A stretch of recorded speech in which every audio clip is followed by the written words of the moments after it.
Well, I'm deadlocked in traffic again. That must mean we're in Open Transport Tycoon Deluxe, Episode 7. Last episode, we upgraded to 3 lanes, and we also upgraded a bunch of junctions. We ceded some of our territory to CHUGTOPIA, and our trains decided to back up one of our main junctions. I've got many more upgrades planned for today.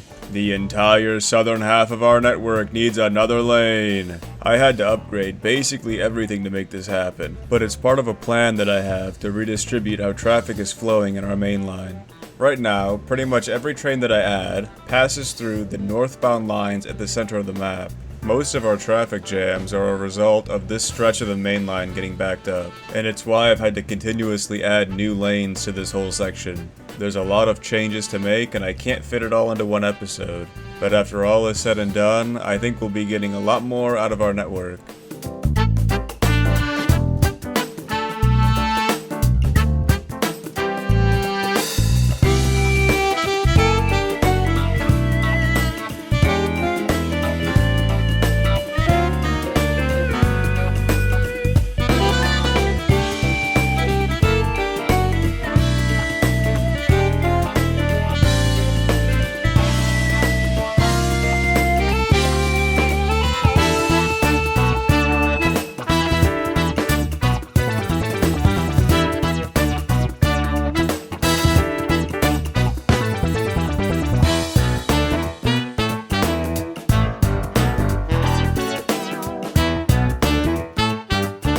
One upgrade down, 5 more to go. This is probably the 3rd or 4th episode in a row that I've had to upgrade these junctions, but I'm trying not to leave anything out when I make these videos. I found that from a viewer's perspective, this game can be pretty hard to follow at times. Plus, I think a lot of these rail placing segments are pretty satisfying. I have been trying to diversify the content that I get up to in this series though.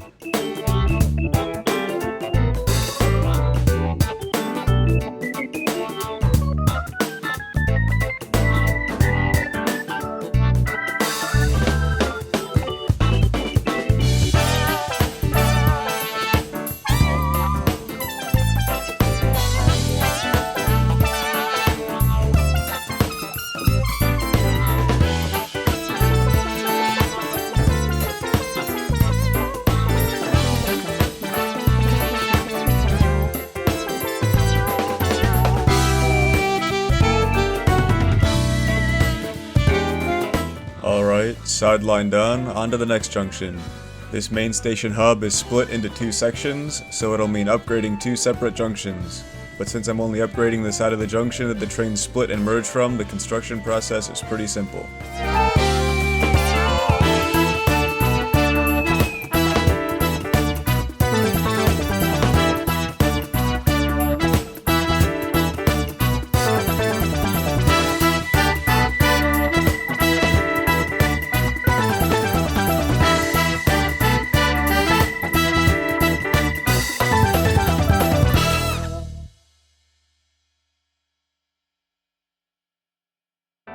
Adding an extra lane to this junction was pretty simple too.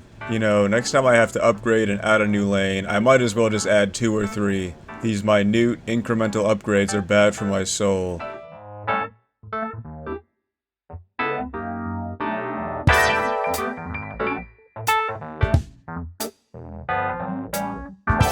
And now it's time to expand the Mega Bridge. You may have noticed by this point that I have a few extra buttons in all of my toolbars, and that's because I'm using the City Mania client for Transport Tycoon. It adds a handful of quality of life features and is also compatible with the vanilla Open Transport Tycoon.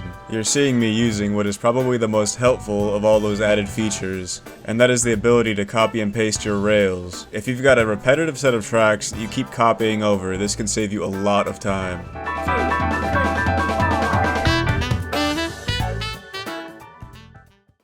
And now that I'm running a new line through the Factory Peninsula, I think it's a good time to rethink how I built the merger a couple episodes back. The pickup and drop stations for the factory that exit in this direction have 2 platforms and are fed by 2 input lines. At the moment, the exits of those double stations get shoved into only one line. With any more throughput, that could produce a jam. What I need to do is continue the double input lines into double output lines for both the pickup and drop stations. I also have to implement the second lane that we've been adding. I hope that Funningwell knows they got bulldozed for a good cause, because their once beautiful city is now home to my mega efficient junction servicing hundreds of trains.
The traffic is flowing nicely once again. You know, these are some pretty big junctions that service a station, and yet I've never labeled them. From now on, they will be known as MSH Main Station Hub 05A and MSH 05B. And it's only a slight coincidence that they're built on the rubble of previous cities. Meanwhile, CHUGTOPIA is jealous of the network expansion and would like an expansion of their own. I'll begin by building a safety fence between their houses and my rails.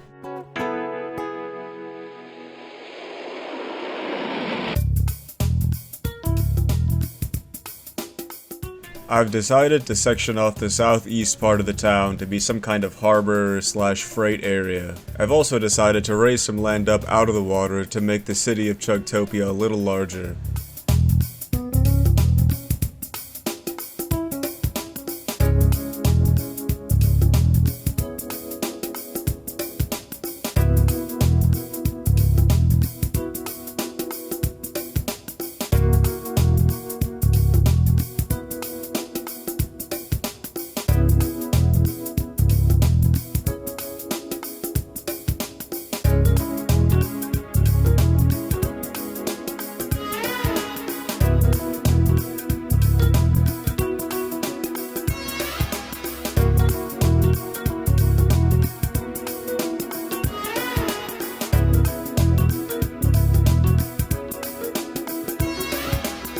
Any harbor experts out there can probably tell that I have no idea what goes into building a realistic harbor. At the moment, I'm just kind of placing random stuff down and seeing what looks good. I probably should have expanded my scenery mods just a bit for this episode, but I didn't want to do 2 mod updates back to back. Plus, it's good to know what scenery that I really need so I know exactly what to add.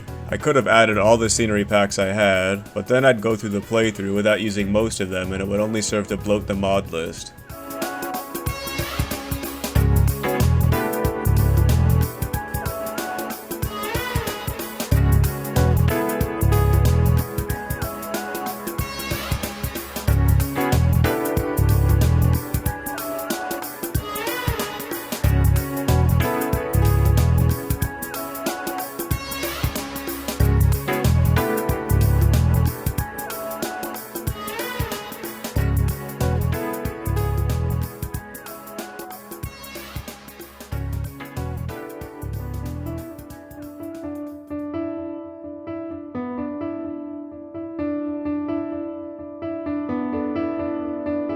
And now it's time to give the citizens of CHUGTOPIA a place for leisure, in the form of a beach.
In the future, I think I'm gonna turn this tiled promenade into some kind of boardwalk theme park. I don't have the scenery mods for it yet, but I have found a pack with a ton of theme park objects.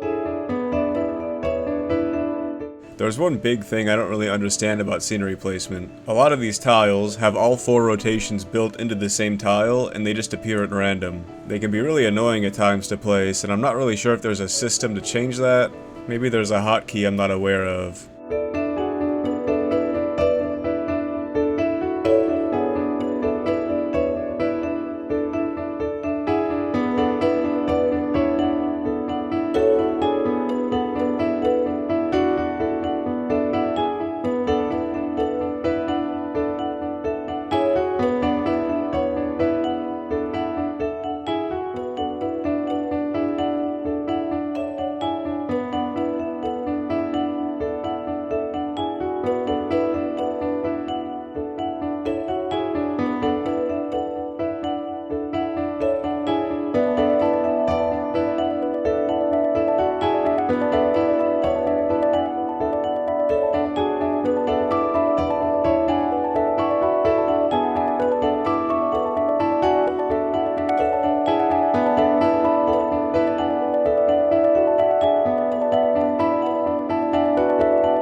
CHUGTOPIA is growing into a bustling city. What a sight to behold. This actually turned out way better than I expected, and I can't wait to continue decorating this place. But my fun is short-lived. One of our factory station platforms has begun to back up.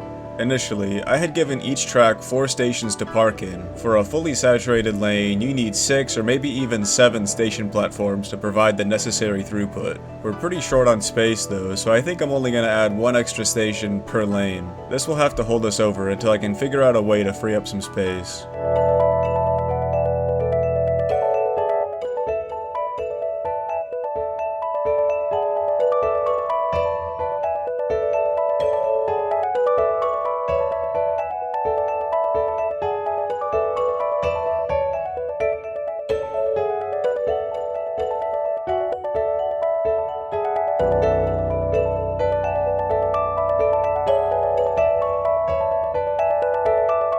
Here, I'm adding some roads in front of the station platforms.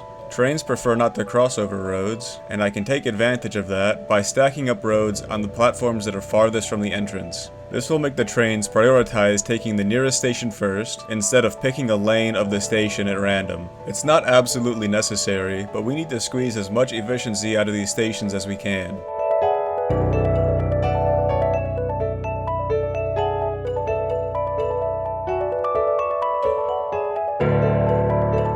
We've increased the throughput of the stations, but now that jam has moved forward into the merge to the main line. We have to finish our project from earlier and fully upgrade this direction of the main line to have 2 lanes.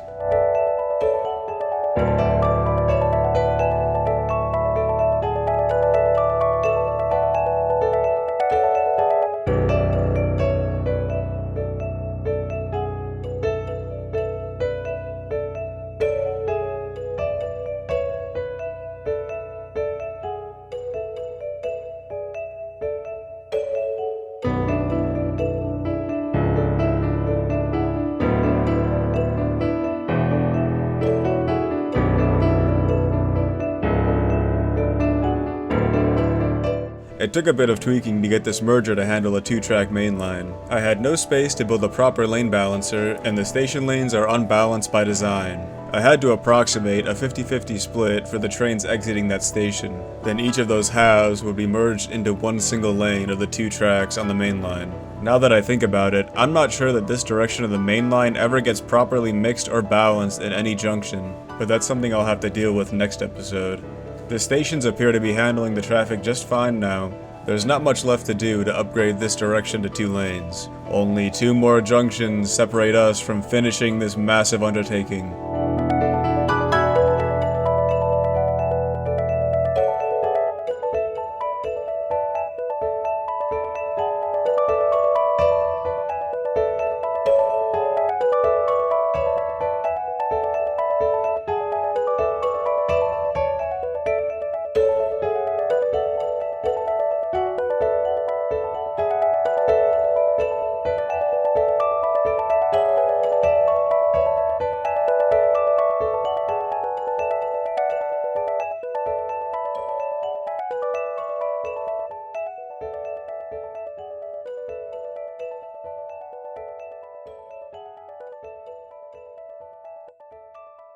I had to shift our latest sideline around to fit this new lane in. It's weirdly therapeutic to rearrange these junctions. It's kind of like Tetris but with railroads instead of blocks, and there's a lot more destruction.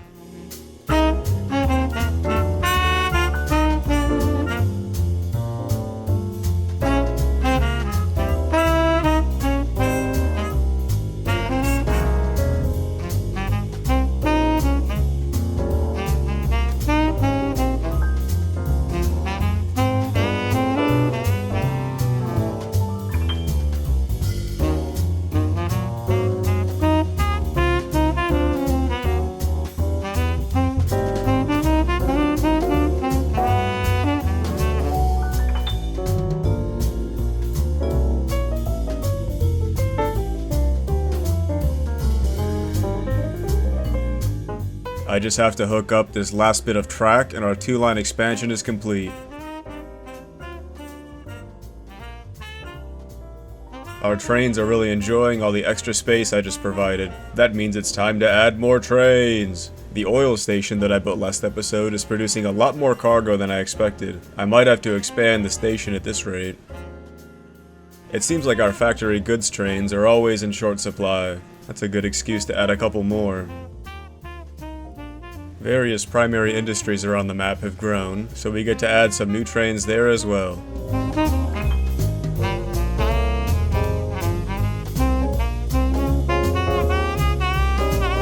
It seems like this influx of new trains has jammed one of our sidelines. I'll employ some priority lanes so that the heavier traffic lane gets the right of way. The jam is clearing up. That seems to have done the trick. Now let's add a couple more trains just because. The northbound section of the main line is at capacity again, but I've got plans for next episode to remedy all of our traffic issues. Now that I've let the network stabilize for a few years, let's see how many profitable trains we're at. We've got 381 trains and only 5 are unprofitable. We're getting ever closer to our 500 train goal. Let's make our trains look a little nicer for morale. You can see on the left side of this interface that there are groups of trains. Now, grouping trains is a really good way to keep organized, and it's pretty well integrated with the shared order system for trains. After creating a group, you can control, click, and drag a train into that group, and it'll bring with it any trains that share the same orders. I usually group my trains into the cargo that they carry. You can also make child groups that inherit their trains from the parent group. The button with the green, red, and blue trains opens a menu that lets you assign colors to your train groups. This group color also applies to the color scheme of the trains that you run. I like to assign my colors so that the trains are the same color as the cargo that they carry. I know I've sung my praises already for the SH40 train, but if it has any weakness, it's how bad it looks when assigned a different color. Our network is looking a little prettier now. Coloring our trains also has the side effect of making our network a lot easier to debug. Well, that's all the content I have for today. As usual, a paste bin containing all the mods I use will be linked in the description. Next episode, I'll continue with the plan to reroute the traffic and rebalance our network. Alright, that's all I got. I gotta go. Bye bye now.